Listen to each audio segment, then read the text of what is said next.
turasoma mu izina ry'umwami Yesu Kristo. Ufite amategeko yanjye akayitondera, niwe unkunda, kandi unkunda azakundwa na Data, nanjye nzamukunda mwiyereke. Yuda Itarisi Kariyota aramubaza ati, databuja, bibaye bite ko ugiye kutwiyereka ntiwiyereka ab'isi? Yesu aramusubiza ati, umuntu nankunda azitondera ijambo ryanjye, na Data azamukunda, tuzaza ahari tugumane nawe. Ariko utankunda ntiyitondera amagambo yanjye, kandi iryo jambo mwumvise si iryanjye, ahubwo ni irya Data wantumye. Amen. Kadusenga n'Imana wankurikiye muri aka kanya, so umwami Yesu Kristo kubana nawe ndetse abane natwe twese. Mudukurikiye muri hanze, muri mu Rwanda no hanze y'igihugu, ariko reka dusenge mu izina rya Yesu. Imana Data ishobora byose, umwami w'amahoro, umwami mugenga w'ijuru n'isi, ibyanditswe turi gusoma, ibyo tugiye gusoma, reka ugiye kumva aya magambo ahabwe umugisha nawe, kandi imbaraga zitumanukire kugira ngo ubutumwa bwawe butangwe. Ubu ni ubwire bugiye guhabwa Abanyarwanda, abwakirana umutima utuje kandi unezerewe, mu izina rya Yesu. Amen. Aha turagushimiye rero wadukurikiye muri aka kanya. Aha turacyakomeje rero n'amagambo y'Imana, ntabwo yanjye.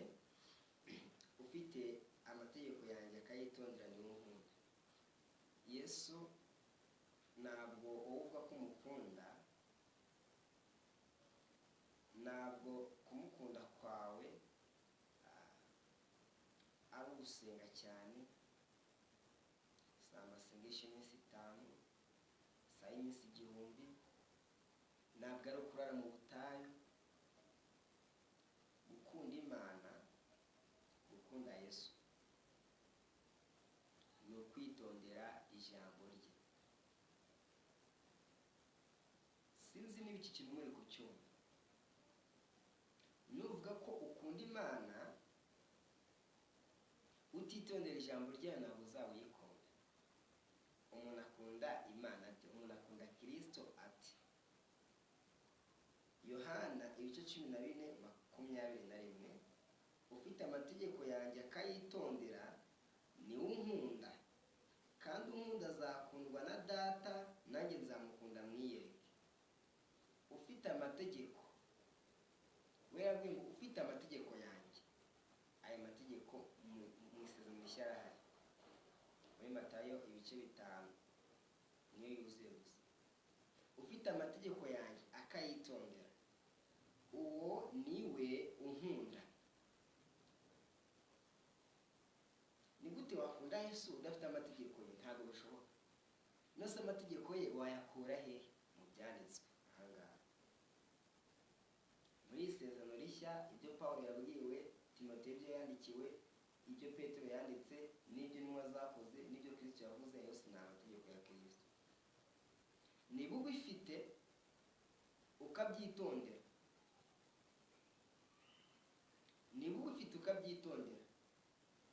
ukunda Kristo. 21:14, Yohana 14:21 yaravuze ngo, ufite amategeko yanjye akayitondera niwe unkunda, kandi unkunda azakundwa na Data, nanjye nzamukunda mwiyereke. Amen. Numukunda nuko uzaba ufite amategeko yitondera. Icyo nujya amategeko ye kayitondera, uzakundwa na Data. Uwo Data uzakundwa n'Imana. None Kristo ngo azagukunda kwiyereke. Ntabwo Kristo yagukunda kandi utitondera amategeko ye. Amategeko ye ni amasengesho y'iminsi 7, ni amasengesho y'iminsi 40, nakwiriza ubusa kenshi biri. Amategeko ye utazakora iminsi 5 ubwo nanjye nkunda Kristo ngo kandi ubwo data nanjye ari kunkunda ngo n'Imana irampoya. Ijambo ryiwe yavuze kurigendera mukaryitondera, ukunda Kristo nawe aragukunda, ukundwe na data. Noneho by'akarusho Kristo araza kwiyereka kuko witondera ijambo ryiwe ngiri. Ngo uwo ni we unkunda kandi unkunda azakundwa na data, nanjye nzamukunda mwiyereke. Ntabwo Kristo azagukunda gusa, data uzakundwa n'Imana ari we data, ariko ntabwo bizaba bihagije kuko na Kristo ubwe azagukunda by'akarusho cya kabiri agira ute akwiyereke. 22 Yuda utari Isikariyota aramubaza ati databuja bibaye bite ko ugiye kutwiyereka ntiwiyereka ab'isi? 23 tugusoma Yohana 14:23 niho tugeze. Yesu aramusubiza ati umuntu nankunda azitondera ijambo ryanjye. C'est tout. That is enough. Umuntu nankunda azitondera ijambo ryanjye.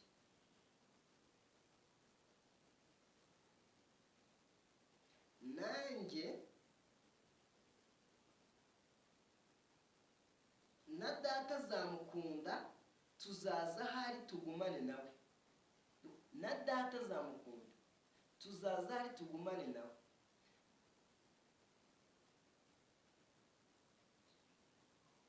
Imana na data, Imana y'ubwayo we data ndetse na Yesu, kugira ngo basi bagumane nawe usaba iki? Ni ukuritondera ijambo rya Yesu.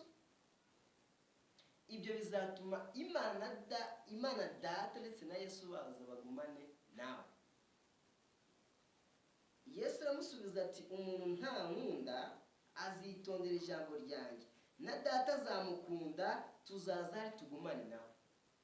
Iyi password yo gukurura Imana ikaza kubana nawe. Ibyo bakubwiye byose ubyibagirwe. Password ya mbere ni iyi ngiyi. Nuko wowe Imana niwitondera ijambo rya Kristo, Imana yo izaza izane na Kristo baze bagumane nawe. Imana data izagukunda, none izaza aho uri na Kristo bazane bagumane nawe. Ntabwo nta kintu kimwe wakora kugira ngo ukundwe na data na Kristo, nuko witondera ijambo rye birahagije.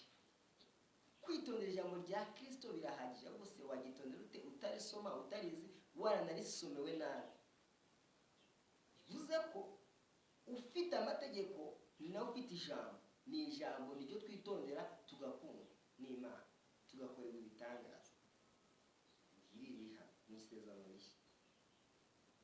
Umuntu nankunda azitondera ijambo ryanjye, na data azamukunda, tuzaza ahari tugumane nawe. Ntabwo ari Kristo uzaza wenyine, no, ntabwo ari Imana wenyine. Imana yizaza na Kristo azaza, bazaza bagumane nawe. Tuzaza tugumane nawe. Ariko utankunda ntiyitondera amagambo yanjye, udakunda Kristo ntiyitondera amagambo ye. Utankunda ntiyitondera amagambo yanjye, kandi iryo jambo mwumvise si iryanjye ahubwo ni data wanyu. Utankunda ntiyitondera amagambo yanjye. Niba utitondera ijambo rya Kristo ntabwo umukunda. Ntibishoboka. Nushaka urara iminsi 3, ushara amajoro y'iminsi 80, usenge upfukame, usenge mu gitondo, usenge saa 9, usenge saa 7 n'umugoroba, niba utitondera ijambo rya Yesu Kristo, utitondera inzandiko za Pawulo, utitondera inzandiko zandikiwe Tito, utitondera inzandiko zandikiwe Abakorinto, utitondera inzandiko wa Kolosayi, utitondera urwandiko Petero yanditse, ubwo Yohana yanditse, ubwo Yuda yanditse, ubwo Filimoni yanditse, nutitondera izo nzandiko, nutitondera ibyakozwe n'intumwa, nutitondera ijambo Kristo yavuze, ntabwo umukunda. Witegereza ko Imana data na Kristo baza kugumana nawe. Uzabana n'ibindi utazi, n'izindi mbaraga utazi, zibone zituruka kuri Satani ugira ngo uri kumwe n'Imana. Ubane n'izindi mbaraga ziturutse mu kuzimu ugira ngo ni Imana iri kumwe nawe. zivugire muri wowe ugira ngo ni Imana ikuvugishije. No, Imana Data kugira ngo izina Kristo aze nuko witondera ijambo yavuze. N'iryo jambo ryose, isezerano rishya full ryose ukaryitondera. Imana Data izaza na Kristo bagumane nawe. Aravuga ariko utankunda ntiyitondera ijambo ryanjye. Kristo azamukunda abari bo ashingiye kubitondera ijambo rye. That is right. Abamukunda arabazi ashingiye kubitondera ijambo rye.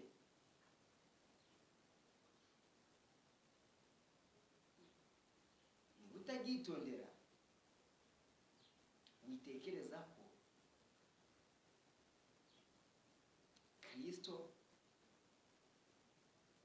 azagukunda, ntabwo bishoboka.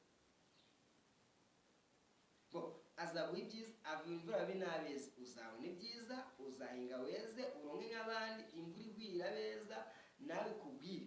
Ariko umugisha iteganyijwe y'urukundo ruturuka kuri Kristo Yesu ntayo ushobora kubona. Dufashe iki? Ikibazo uzi Kristo uramukunda, turagupima ko umukunda, witondera ijambo rye. Kabiri, ese uraryitondera ubundi ufite amategeko ye? Niba udafite amategeko ye ntacyo ufite cyo kwitondera kuko ntacyo uzi. Wasomye inzandiko za Pawulo neza? Tito, Tesalonike, Kolosayi warazisomye? Wasomye ibyakozwe n'intumwa neza? Urwandiko rwa Petero, urwa Yohana? Ese wasomye ibyo Kristo yavuze n'ibyakoze? Ese ibyo bintu byose wasomye urabyitondera?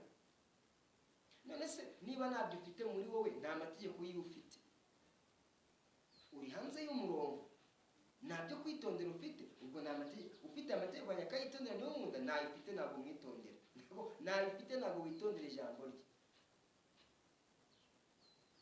Imana na Data ntabwo uraza kugumana nawe nta kintu ufite witondera. Biradusaba kwitonda, biradusaba kwitonda, tukitondera.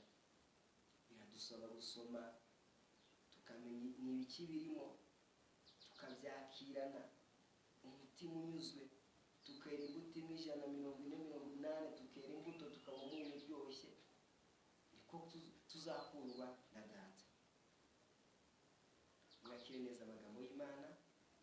Yesu Kristo akomeze kubana nawe, kandi Imana ikomeze ikwagure. Mwami Yesu, abantu bose bakurikiranye ikibwiriza, bemeye kuzajya bitondera ijambo ryawe, bemeye ko bazajya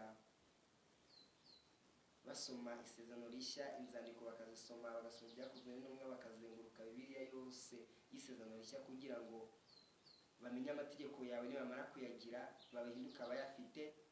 Kuyagira ntibihagije, ahubwo bayitondere. Ibyo bitume wowe na Data uza kugumana n'uwo muntu, kandi uri kumwe nawe ntacyo yabura. Turagusabye ubyumvishe wese ashishikarire kugira amategeko yawe, ayabaririze, aharanire no kuyagira, maze ubwiru bwawe bukomeze bumenwe mu izina rya Yesu.